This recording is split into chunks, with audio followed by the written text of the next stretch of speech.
The X Zone Radio Show with Rob McConnell is largely an opinion talk show. All opinions, comments, or statements of fact expressed by Rob McConnell's guests are strictly their own and are not to be construed as those of the X Zone Radio Show or endorsed in any manner by Rob McConnell, rel-mar McConnell Media Company, the X Zone Broadcast Network, its affiliated networks, stations, employees, or advertisers.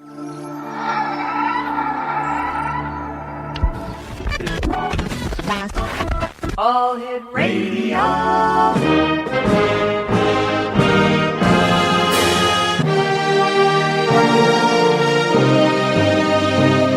Welcome to the X Zone, a place where fact is fiction and fiction is reality.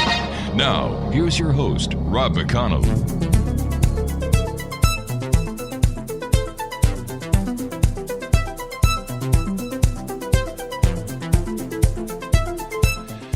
And welcome back to the X Zone, everyone. I am Rob McConnell, and for the next 4 hours, I'm your host and your guide as together we cross the time-space continuum to this place that I call the X Zone. It's a place where people dare to believe and dare to be heard. It's a place where fact is fiction and fiction is reality.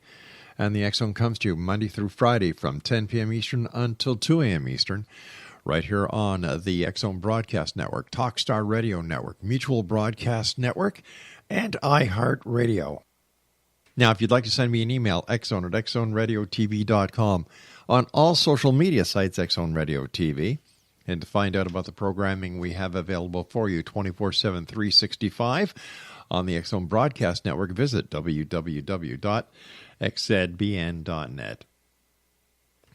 My guest this hour is Michael Mays, and Michael has been investigating sightings of both out-of-place known animals and those that may or may not exist. He has appeared on numerous podcasts and radio programs and on the Lowe Files on the A&E Network. Michael is the owner and writer of the Texas Cryptid Hunter blog, serves on the board of directors of the North American Wood Ape Conservancy, and is the author of Patty, a Sasquatch Story, and it's an illustrated children's book, and the nonfiction title Shadow Cats, the Black Panthers of North America. His blogspot website is texascryptidhunter.blogspot.com. And Michael, welcome to the X Zone. Well, thank you, Rob. I appreciate it. Hey, Michael, how did you get involved in, being a cryptid hunter? Well, it probably goes back to childhood, like it does for most people in my age range. I'm in my early 50s, and it was kind of a golden age for that sort of thing. Bigfoot, the Loch Ness Monster, the Yeti, and over in the Himalayas, and all that stuff was very popular at the time. And everything from TV shows like The $6 Million Man, which was big when I was a kid, when they had the big Bigfoot episode on. It just really grabbed my imagination. Sure. Most people grew out of it, I guess. I never did. Well, I remember that episode very well with the $6 Million Man, and then you had Harry and the Hendersons. That was my favorite. And you were right. Back then, this was the launch pad of a lot of the paranormal intrigue and mysteries that you and I and many others around the world investigate today. Question: have you ever seen a Bigfoot? I believe I have. Yes. Can you share the experience with us? Sure. It was in May of 2005, so it's been a while. I was in the Sam Houston National Forest in southeast Texas, and we were, a friend and I were both out. We were expressly hoping for something like that to happen. We had read some reports online, and we thought, well, shoot, that's not too far away. And I love the outdoors, but I don't know if I'm simple-minded or not, but I need to be doing something. Camping for the sake of camping never appealed to me that much, so I wanted to have a purpose. A purpose, yeah. Exactly. So going to camp while we looked for something else, that was great. That was exciting. So we thought, well, we've reading these reports online from this area, and let's go have a look-see ourselves. Now, we had gone several times, and we decided one night that the thing to do was going to be a big moon. I don't recall if it was full, but it was close if it wasn't, and it was going to be a clear, bright night. So we thought we'll turn in about sundown, sleep for a few hours, and get up and drive the Forest Service roads and such, and just see what we can see. And we got up about 2 a.m. Got up, got in the vehicle, and started to do just that. And we had been driving about an hour. It was about, if I recall, about 3:10, 3:15 a.m. And we came over a little rise in the road, and my friend who was driving, he hit the brakes, and I I had wasted $100 of my hard-earned money on a Generation 1 monocular I'd bought at the sporting goods store, and I was determined to get some use out of it. It was just terrible. But I was looking out the side window, and he brought the car to a stop, and I turned to look at him to see, what was going on, and he just pointed straight ahead. He said, "What is that? What is that?" And I turned to look, and there in the road, about, I would estimate about 35, maybe 40 yards at the most. And I'm a football coach, so I'm pretty good with my yardage. Right. There was a large upright figure standing in the road. It was about a third of the way. If you imagine it was crossing the road from left to right, it was about a third of the way across the road. And standing kind of at a 3/4 angle where it's it's hard to explain, but it was not completely in profile, but neither was it completely facing us either. It was at an angle. And as we watched, it took a step with its right foot, kind of a side step, and then it crossed over with its left foot, took one more step across a bar ditch, and was gone into the woods. And it was clearly bipedal, upright, was a deep reddish brown color of long dead pine straw or pine needles. And it just walked away into the woods. So it was a few seconds, but we pulled up to the spot to try to see it again, and we drove the road the rest of the night in that area the rest of the night, and we never saw it again. We kind of gave up on trying to see it again, and instead focused on, okay, is there a truck parked somewhere? Is there any vehicles? Is there anybody else around? And we drove from that point till 6:30 in the morning before we saw another vehicle of any kind. So there was nobody out there, and I just can't imagine anybody out there in that particular location trying to pull a fast one on somebody, because no one was out there. No, a hoaxer in my mind would want to be somewhere that was trafficked a little more heavily than this road was, and it's kind of unexciting in the sense of what happened. It's very exciting when you think about what we feel it probably was, but it was just an animal in the road, and it just kind of casually walked away from us. But walked is the right term.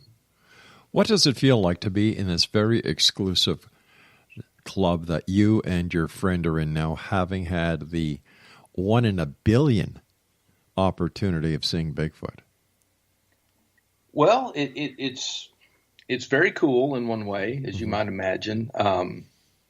There's a part of you that kind of feels like, okay, I know something a lot of people don't know. Right. And that is kind of exciting, and that is kind of a cool thing. But on the other hand, it's kind of one of these things that, okay, you know this, but you don't really talk about it. It's kind of a subject that, you don't bring up around most friends or family, simply because with this particular topic, unless they've seen it themselves, that there's just this great skepticism, bordering on just complete denial, that something like that could even possibly exist. And look, we're all basically just like we were in middle school. Nobody likes to be teased or picked on, and you're going to be talked about, and you're going to be harassed and teased a little bit if you claim a sighting of one of these things. And even with people who are your friends or your family, who in their mind it's just good-natured ribbing, it wears on you after a while. So it's kind of a double-edged sword for sure. So if you have you told anybody this story? Have you been able to get it out there? Oh yeah, it's out there. I've discussed it. That's part of why I started the blog, right. And then of course I'm a member of the North American Wood Ape Conservancy now. So it's not something I talk about a whole lot with just in day to day, at work, right. Family and so forth. But it's kind of the worst kept secret in America, honestly, and so people know. And it's like a lot of things. It's a lot more comfortable to come on a radio show with a complete stranger and talk about it than it might be to talk to your sister or your brother over the Thanksgiving holiday about it. It's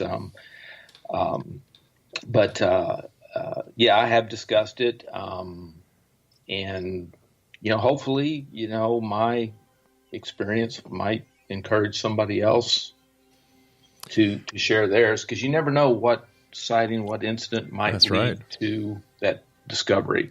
Michael, we get the proof that we're looking for. Michael, stand by. Thank you very much for joining us. X Zone Nation, Michael Mays is our very special guest, and Michael and I will be back on the other side of this commercial break as we continue here in the X Zone from our broadcast center in Hamilton, Ontario, Canada. Don't go away.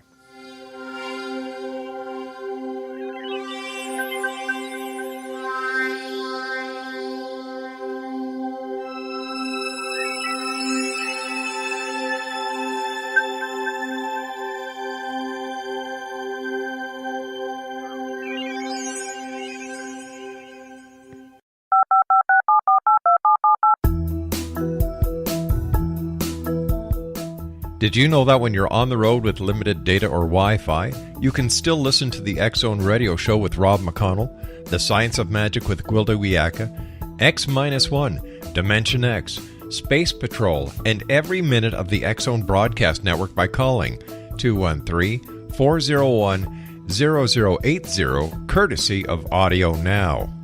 No smartphone, app, or internet needed. It saves your data plan, and it's free if you have unlimited minutes. Call 213-401-0080 to listen on any phone, anytime, anywhere. Remember 213-401-0080 for the best of the paranormal, parapsychology, and sci-fi radio programming anywhere, 24/7, 365. You have heard of the X Zone? Now watch it on Simul TV, plus 500 video games, live TV channels, free video on demand, worldwide, and more. Does this sound like tomorrow's television? Well, it is, but you can have it today, right now. It is Simul TV. Simul TV offers what the others only wish they could provide. 15 exclusive channels like X-Zone, Sci-Fi, and Horror. We are worldwide. No other provider offers that. 500 built-in video games. No need to have an extra expensive system. We have them included. Free video on demand. Live streaming events from around the world. Interactive online network, and much more. Tomorrow's TV today. Simul TV. Sound too good to be true? Well, it's not. You can have Simul TV today. Sign up at simultv.com. Do it today.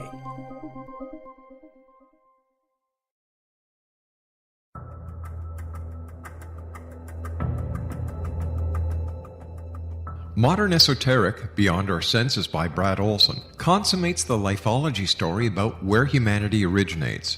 It is the lost continents, the primitive wisdom, the mythos of creation, and the rethinking of ancient history as we are taught in academia. There is much more to the story than what we have been told. As this is the first book in the Esoteric series, Modern Esoteric starts at the beginning of time and accelerates up to this modern age.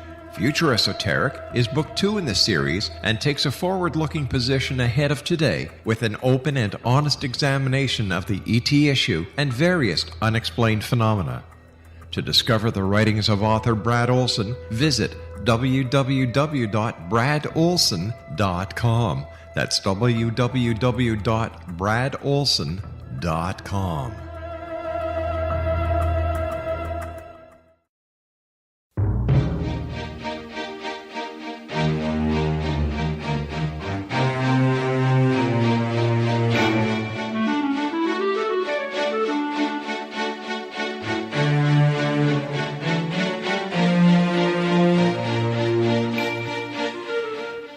Explanation. Michael Mays is back with us this hour, and his website is texascryptidhunter.blogspot.com. Tell me about the Black Panthers. And I don't mean the group, the Black Panthers. I mean the animals. or the movie, I assume. Yeah, or the movie. That's right. Yeah, that was a very fortuitous piece of timing that was completely unintentional. But, okay, the Black Panthers. Well, I grew up in East Texas where it's heavily wooded, the Piney Woods region of Texas. And from the time I was little, any kind of strange, odd noise out in the woods was always blamed on a panther screaming. They sound like a woman being murdered. They sound like someone's just terrified out there, or something terrible's happening to someone. Now, as I've grown up, I've realized there are several animals that can, sound like that. But a fox, even a squealing rabbit. But that was the background that I grew up with. And these animals they weren't considered common, but they really weren't considered that unusual either. And everybody out there knew the difference between a mountain lion and when they said mountain lion or a cougar, they're talking about the tawny colored cat. But whenever someone said panther, it just was understood they were talking about a black cat of some kind. And I grew up, that was just reality for me and with most people in East Texas. And I was well into adulthood before I came to realize that science did not recognize the existence of any such animal. The black panthers you see on TV and movies and such, those are almost exclusively melanistic leopards or jaguars. And there is no such thing as a black panther. They are just black specimens of those two known species. Now, there are other cats that can be melanistic, can be black, but of all of them, only the jaguar fits the criteria, fits the description that most people give, and is a New World cat. Leopards, of course, are Asiatic and African cats. So when I realized, hey, these things aren't supposed to be real, I started to look into it a little bit. And the blog, I did a piece on the Black Panthers of East Texas or some, I don't remember the exact title. It's been quite a while back.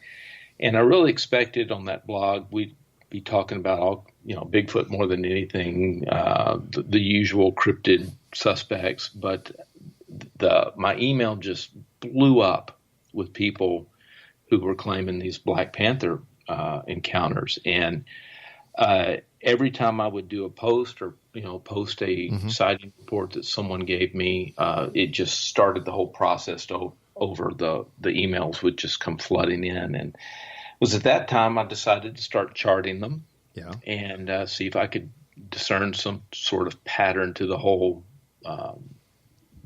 phenomenon. And after a few years, I realized I've got quite a bit of data here. I should try to maybe compile this into a book or something. Now, I did not know if anybody would want it, but my idea was, well, if no one wants it, then I'll use it. Maybe I can use it as a thesis or something and go get a master's degree in wildlife biology or something like that. But fortunately, someone did want it, and that's what led to the book. How long has the Black Panther been historically established in Texas? Well, it depends somewhat. You play this semantic game. The term Black Panther wasn't necessarily used. There are newspaper accounts from the mid-1800s, at least, where they talk about panthers and Mexican lions and wildcats and this and that. So you got to be a little careful. You got to kind of have things in context. But Mexican lion was a term that was used for jaguar. That was pretty common. Or sometimes you heard Mexican tiger, and those were terms that were used by the early settlers. But wouldn't a jaguar in Mexico be rather common since they're Well, they used to be, yeah. Now, and jaguars once, roamed most of North America. Yep. There are some sources I came across when I was researching the book that said the jaguar was probably the dominant predator in the last ice age, and they found fossils from the Pacific Northwest all the way to Pennsylvania. The trick is the melanism, the coloring, but there are accounts, like I said, early settlers going back into the mid 1800s at least of these large black long-tailed cats that fit the description of what we call a black panther now. When was the last time one of these black panthers was actually observed, and where was it? I get reports from people weekly. So I would have to check the inbox to see what the most recent sighting was.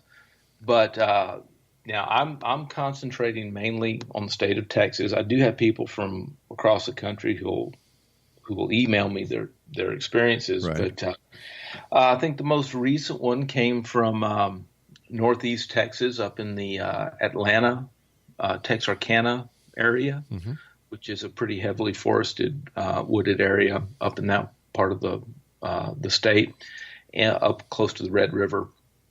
And I believe that's the most recent. But I get them, like I said, weekly. And it's just, it's what led me to believe that it was a biological basis behind the sightings.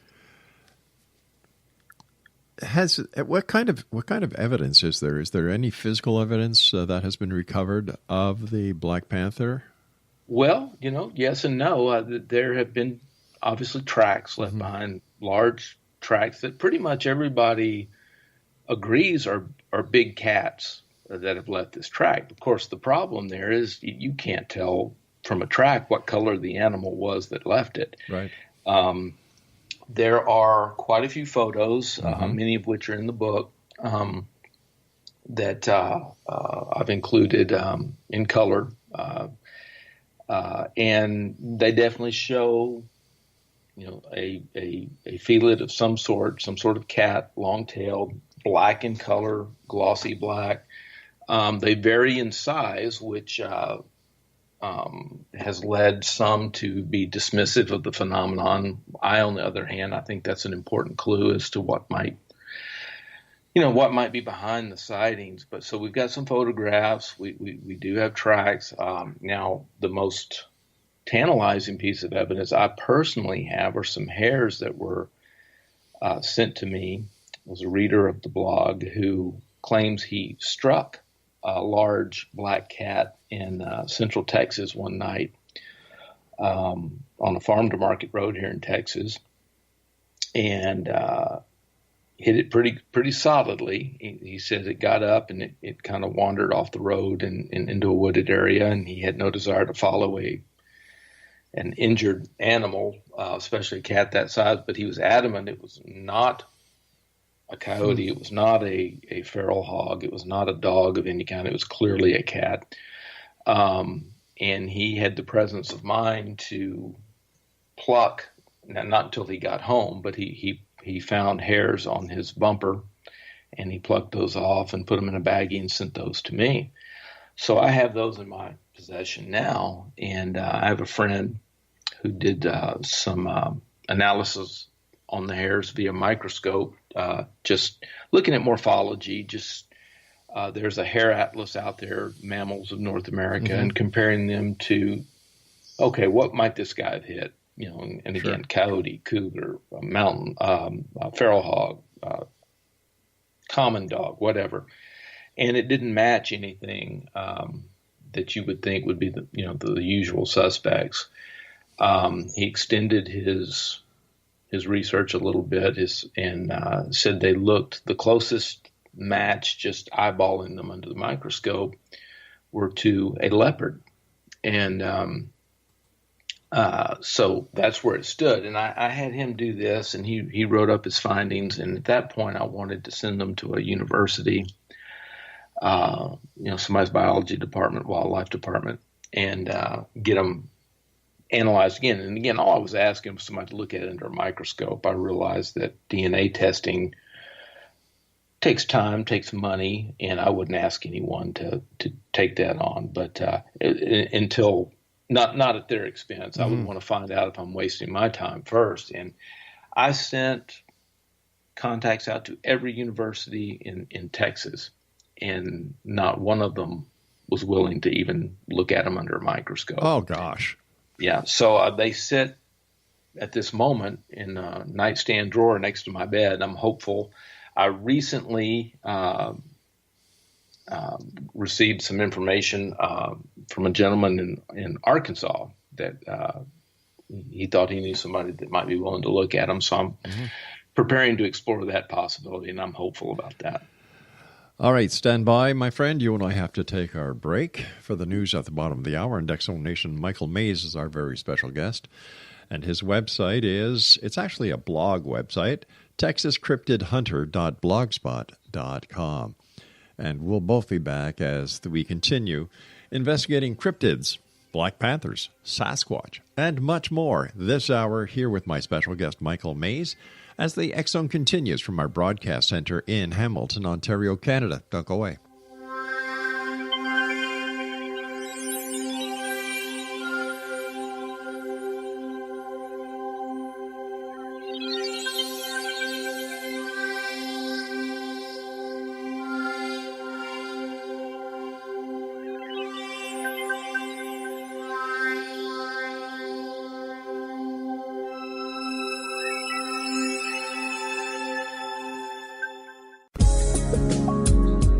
From our broadcast studios in Hamilton, Ontario, Canada, to the world and beyond, you're watching the X Zone Broadcast Network, www.xzbn.net.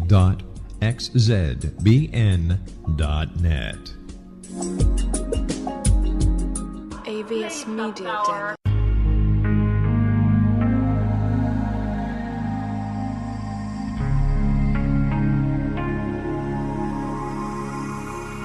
The scientist and the mystic have been on an age-old, relentless search with one thing in common. They seek truth. Their paths converge in the 40,000-year-old practice of shamanism, an ancient science delving to the quantum level of life, facilitating healing, manifestation, and evolution. I'm Gwilda Wiyaka, the founder and director of Path Home Shamanic Arts School, a unique Colorado State-certified occupational school, training shamanic practitioners and teachers. We also provide classes for empowering personal lives through shamanism. Our certification classes are in week-long segments enabling international participation, and online classes and long-distance shamanic healing sessions are available. Come discover the science of magic in the limitless world of shamanism. www.findyourpathhome.com.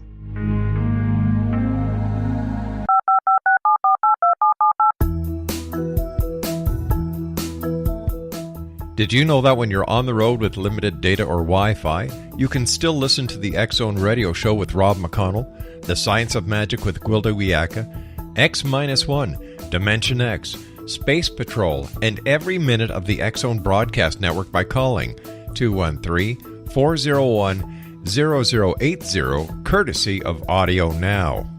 No smartphone, app, or internet needed. It saves your data plan, and it's free if you have unlimited minutes.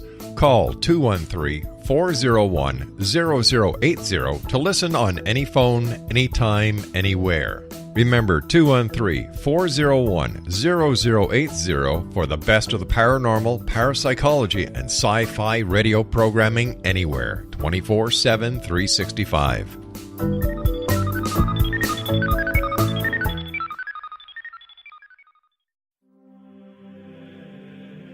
Rob McConnell here, presenting an overview for Nicholas Paul Jennings, author of a fascinating book, Amen. It presents facts revealed by Egyptologists, facts that enable us to understand why Amen is the beginning of creation of God. It provides recommendations for religious leaders of the major religions to unify their beliefs and teach the Word of God. Love one another. Amen informs people how mankind conceived God. It was the Egyptians that developed the concepts of a soul, a hereafter, and Son of God. And finally, after the worship of many gods, they conceived the belief in one universal God, the maker of all there is. For more information, visit www.futureofgodamen.com. That's www.futureofgodamen.com.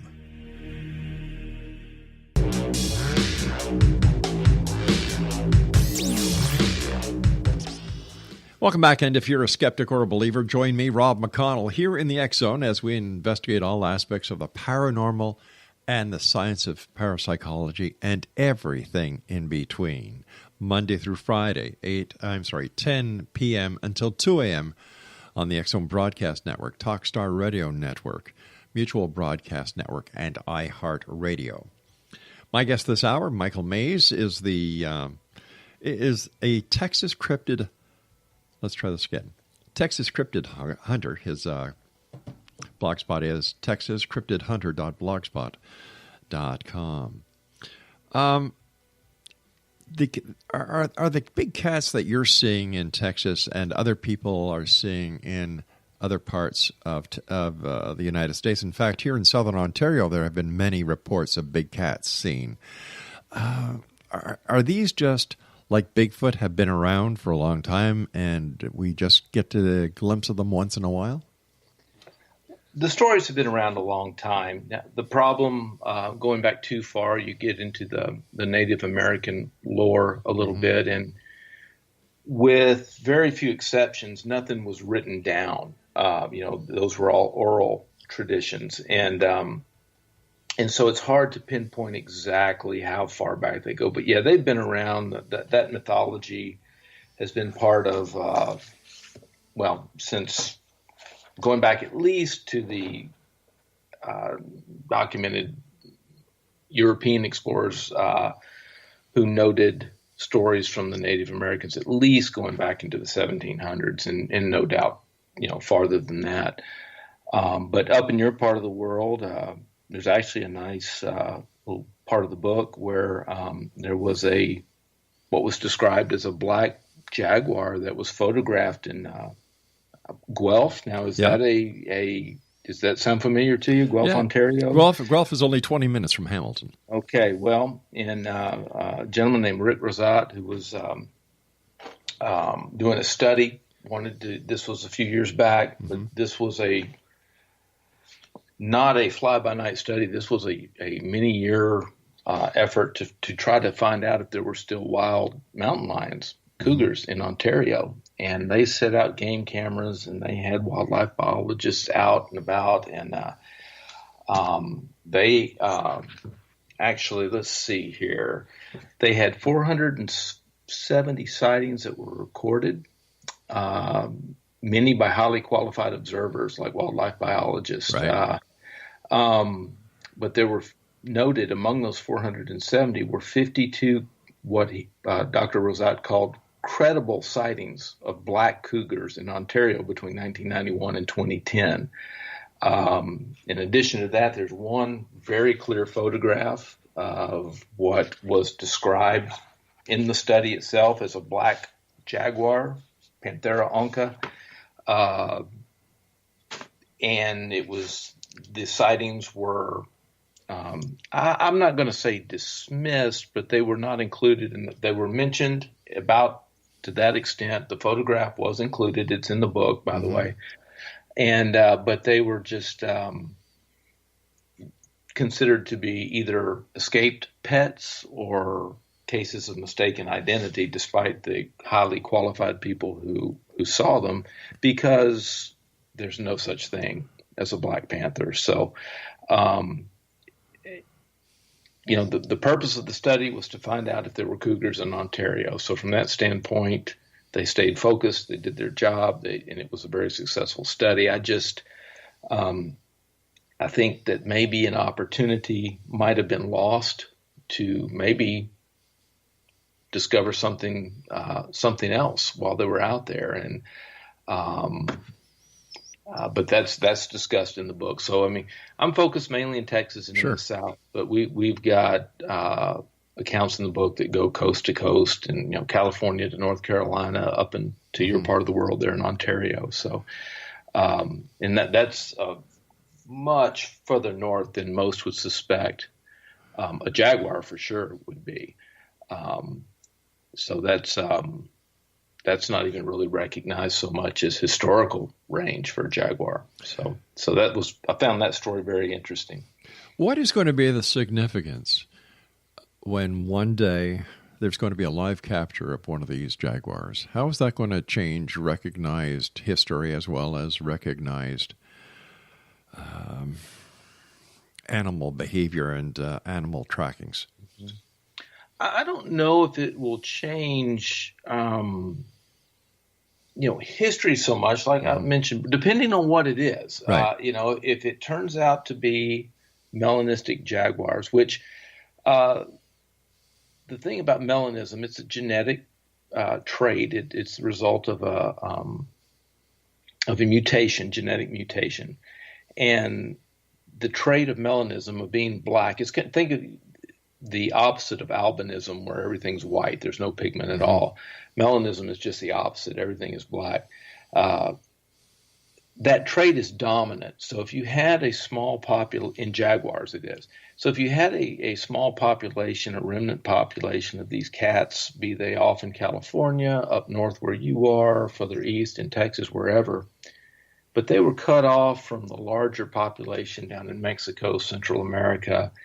If there were a couple of black individuals who passed on those genetic traits for melanism, since it is a dominant trait, you go back to your 9th grade biology class with the Punnett squares, and you figure out, you'll see it's not going to be long before the bulk of these animals are black. And there's a lot of speculation that might be what's happened. If it's a jaguar, they're finding them in Arizona now, New Mexico. The story of Macho B, which is a regular colored marked jaguar who was photographed and ended up being killed up in Arizona, and several other individuals have been caught on game cameras. They're making their way back to their historical range. My point here in Texas, if it can happen, if they can cross from Mexico into Arizona, from Mexico into New Mexico, what's stopping them from doing the same in Texas? So that would be more of a case of a cat making a comeback, so to speak. Maybe maybe I'm optimistic, but maybe it speaks well that maybe they're bouncing back a little bit. Maybe the habitat is better than it was for a while, and they're able to survive now in their historical ranges. If it turns out to be something else, and we talk about various suspects in the book that might explain the phenomenon, cougars are not supposed to be black. There's never been a documented case of melanism in a mountain lion, and you would think with as many as we've had in captivity and as common as they once were, that we would have seen that at some point. If somehow that turned out to be the case, now that would be revolutionary. That would change the biology books. That would be a big deal. There's a smaller wildcat here in the South called a jaguarundi, which most people are not even aware exists. It doesn't reach the sizes of a mountain lion or a jaguar, but it's kind of long-bodied, kind of an odd-looking cat. It's almost otter-like in its appearance, but it's very elongated, real long tail. Right. Easily could give the impression of being bigger than it really is. And most people are not even aware they exist. So when they would see that, they would see what's clearly a cat, but it's not that's not a domestic cat. That's something different. And they can be black, and so a lot of people would jump to that panther word conclusion. And their range is supposed to be extremely limited. They're supposed to be extremely endangered. And if it turned out that there were these were the basis for at least some of the sightings, that would be a pretty big deal. Because again, you're talking about something that's living right under our nose that's much more widespread than we thought. Have there been any attempts to do a live capture of the black panthers? Not that I'm aware of. That's honestly, and I sound harsh when I say this, but to the wildlife authorities, and I don't mean to be overly harsh because we've become very urbanized and people don't know their wildlife anymore. I get emails weekly, I've got a picture of a cougar, a mountain lion, a panther, and almost without exception, I'll open it up, and it's a bobcat. People just aren't familiar anymore. We've moved out of the country and onto the concrete, and they're not intentionally trying to deceive anyone or anything like that. They just don't know their animals. So I understand that these guys probably deal with a whole lot of false alarms, but as far as they're concerned, trying to live capture, you might as well be setting a unicorn trap. They don't exist, so we're not going to invest time, money, resources to attempt anything like that. But how come there are those who will invest time, money, and resources into Bigfoot? Well, that would not be your Texas Department of Parks and Wildlife. Yeah, I understand that. I understand that. But you mean there is no private? It would have to be a private citizen, or a private group. Now, to my knowledge, no one has done that. Okay. And the topic itself, it's gotten some attention, but to my knowledge, and I could be wrong, but to my knowledge, there hasn't been a book-length study of the phenomenon. There have been, a chapter in a book about cryptids in general, or a few pages here or there where they're mentioned. But it's been, as far as the cryptid world goes, it's been somewhat under the radar for most people. The Bigfoots. Sure. And Michael, stand by, buddy. We've got to take our final break. X-Zone Nation, Michael Mays is our guest, and we'll both be back on the other side of this break as we wrap up this hour here in the X-Zone from our broadcast center in Hamilton, Ontario, Canada, with yours truly, Rob McConnell. Don't go away.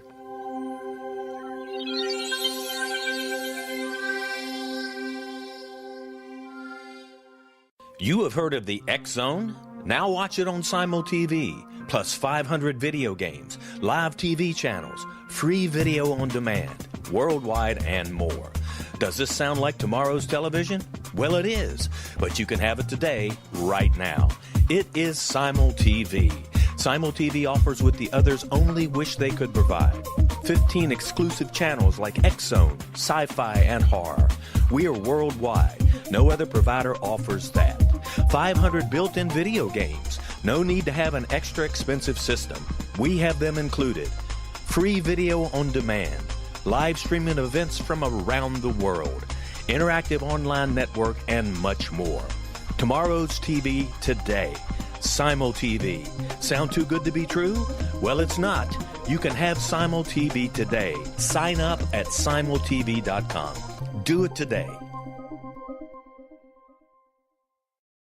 The new nonfiction book, Razor of Madness, is similar to cult movies like Clockwork Orange, Dragon's Tattoo, or The Other Side of Hell. Wayne Morin Jr. and Thomas Lee Howell expose widespread and systematic deficiencies in this thought-provoking tell-all novel. Mind control rages among scholars in law schools. Human rights are ignored while thought reform and mental manipulation are accepted practices used as behavior modification. Dr. Louis Jolyon West comes to mind. Media and public scrutiny shows that United States mental hospitals are in fact destructive murder industries. Razor of Madness expose novel details this epidemic through an in-depth professional and personal investigation. For decades, there has been a revolving door policy that still releases killers and pedophiles back into society. The maestro of mind control continues to haunt America to this very day. Razor of Madness is available in paperback or as a downloadable ebook at Amazon.com. I'm William S. Peckham. If you enjoy a good mystery with a touch of the paranormal, then you'll love my novel, From Out of the Woodwork. It's the story of a young Toronto contractor, Sean Kennedy, who buys derelict homes, guts them, and turns them into multifamily dwellings. Slums just waiting to happen. When Sean buys 29 Livery Lane, the house fights back. Former owners unexpectedly come out of the woodwork as he starts the destruction. The apparitions come to him when he touches old books, reads hidden letters, rummages through old boxes, finds a locket, or reads a discovered manuscript of a murder mystery. From Out of the Woodwork will take you from 1899 to the horror of the World Trade Center, September 11, 2001. Check out From Out of the Woodwork on my website, www.williamspeckham.com.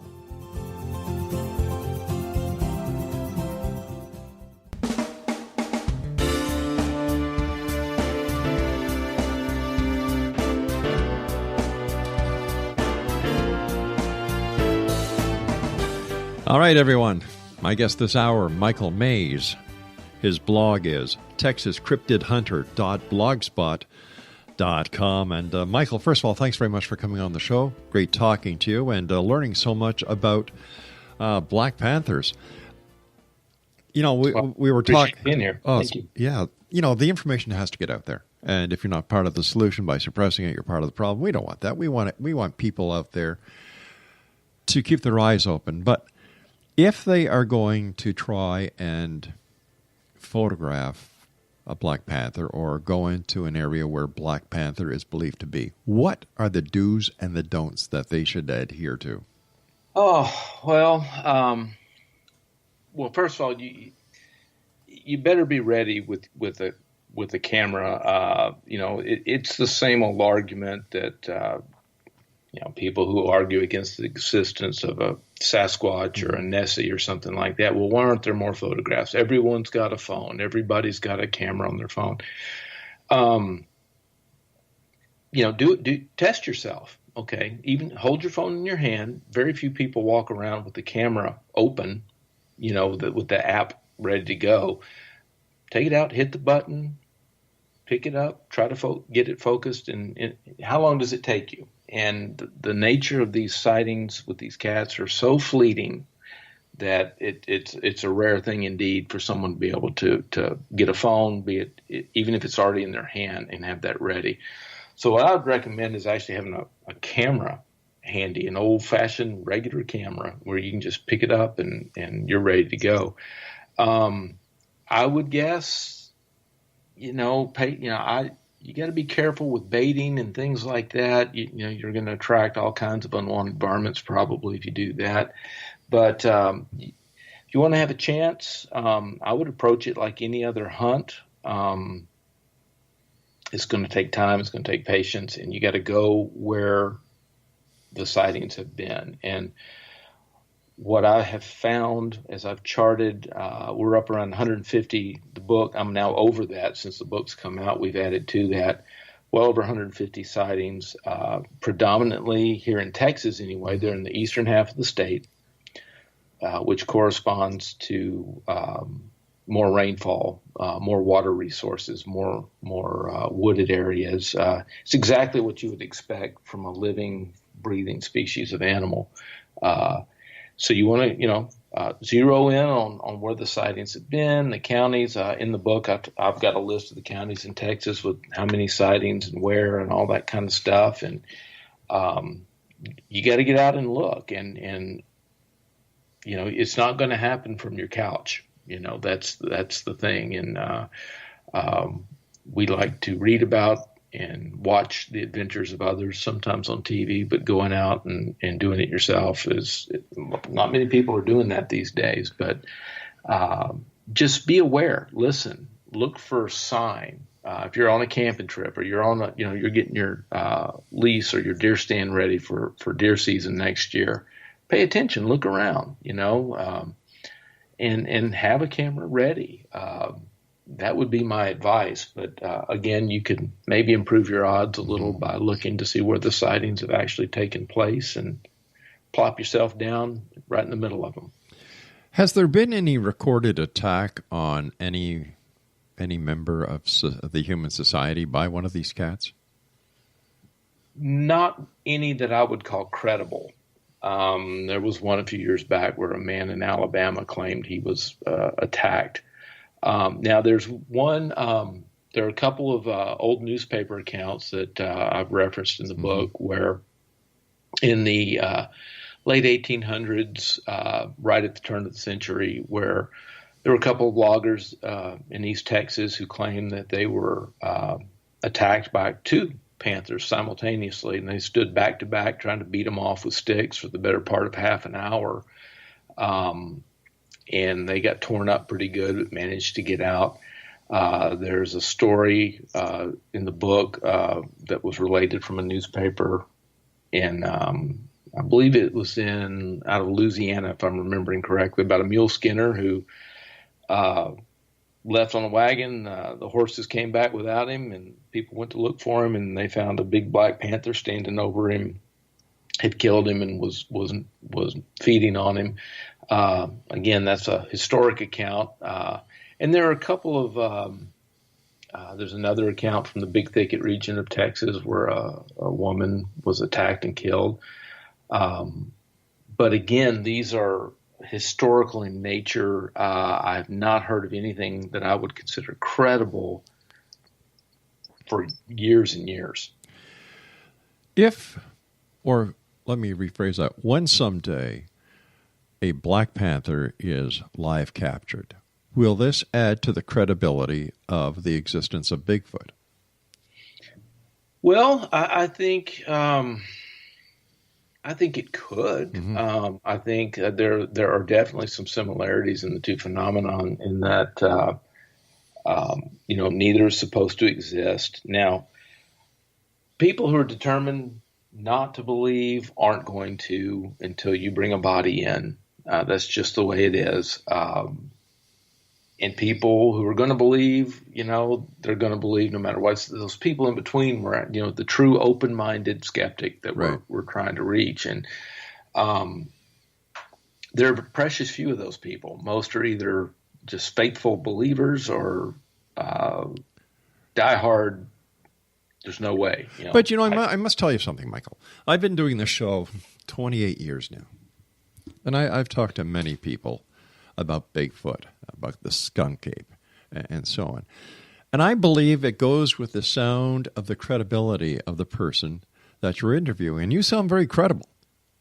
Well, I'm trying to be. That was part of the reason I started the blog in the first place was there was a lot of I'm trying to be kind here and not sound full of myself at the same time. There was just a lot of stuff out there that I didn't find credible. Maybe that's the nicest way to put it. And so I wanted to try to add a voice of reason. Yeah. I'm not a scientist by trade, by profession, but I try to approach things that way. Mm-hmm. And I realized that big-time claims take big-time evidence, and that otherwise what you have is an anecdote. And there's hundreds and hundreds of anecdotes for be it Bigfoot or Black Panthers or whatever you want to talk about, that while they don't prove anything in and of themselves, a lot of great discoveries have been made based on anecdotes mm-hmm. by, be it native peoples or early settlers, that kind of thing. That's how we found the mountain gorilla, years ago,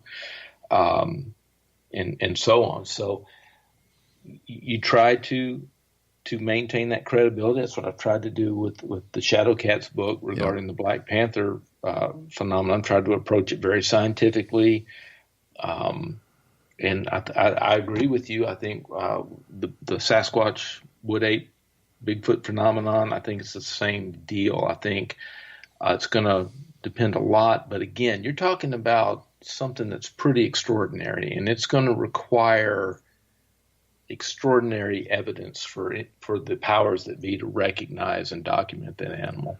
And my reason for stating that and for letting my listeners know how credible you're coming across is because in today's internet age, we have what I call the world's biggest septic tank that man has ever created called the internet, because there's more crap in it than there is anything else.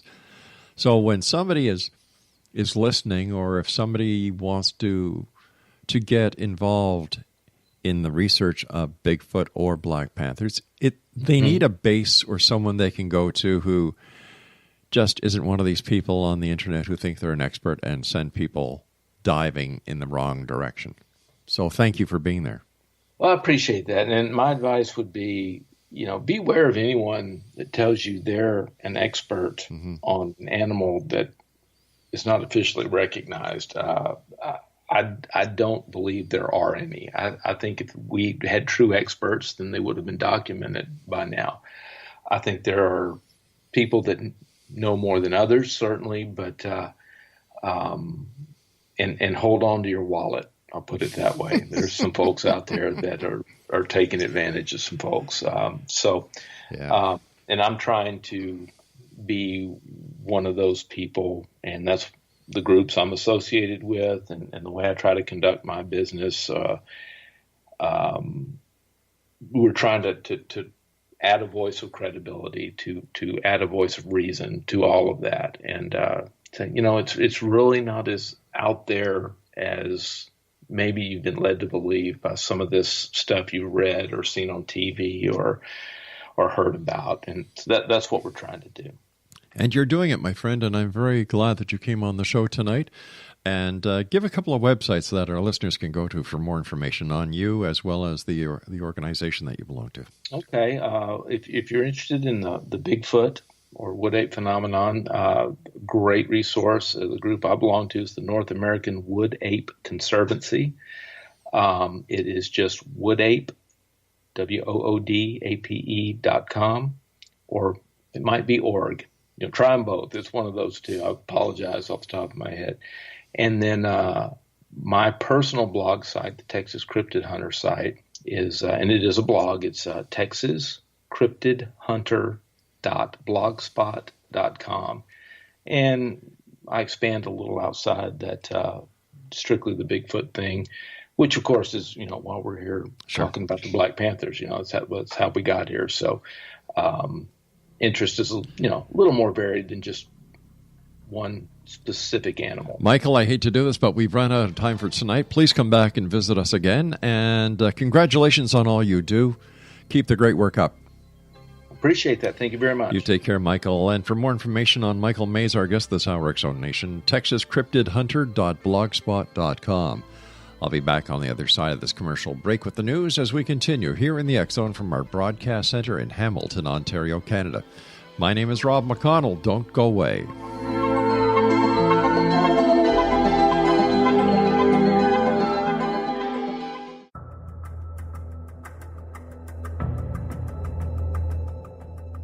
Modern Esoteric, Beyond Our Senses by Brad Olson, consummates the lifeology story about where humanity originates. It is the lost continents, the primitive wisdom, the mythos of creation, and the rethinking of ancient history as we are taught in academia. There is much more to the story than what we have been told. As this is the first book in the Esoteric series, Modern Esoteric starts at the beginning of time and accelerates up to this modern age.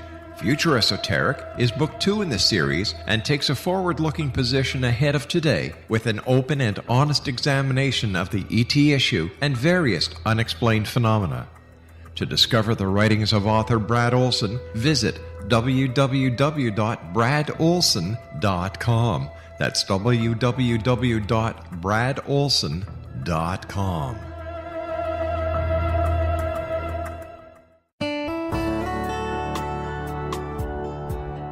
Are you or is someone you know struggling with addictions, depression, anxiety, relationships, low self-esteem, lack of confidence, grief, success, and prosperity? Do you know that your subconscious belief plays a big role in the outcome of your hard work? We can help you permanently change the beliefs that may be the reason for your struggles and failures. We care about getting you the return on your investment and the results you are looking for. We can help you be free of the limitations of your past and in realizing your highest potential. We work with people by phone and Skype. For more information, visit us at www.ritasoman.com. That's www.ritasoman.com.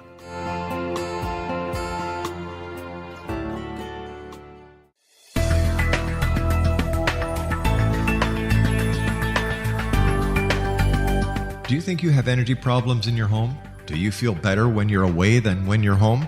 Joey Korn is a global leader in the world of dowsing who specializes in personal energy clearing and space clearing. He can help you create an ideal energy environment in your home no matter where you live in the world. Learn about his remote spiritual house cleaning services and much more at www.dowsers.com. You can get Joey's book, Dowsing, A Path to Enlightenment, as well as other dowsing books and tools, Kabbalah books, and Walter Russell books. Joey's work is really amazing. Go to dowsers.com right now. That's DOWSERS.com or call 1-877-DOWSING. That's 1-877-369-7464.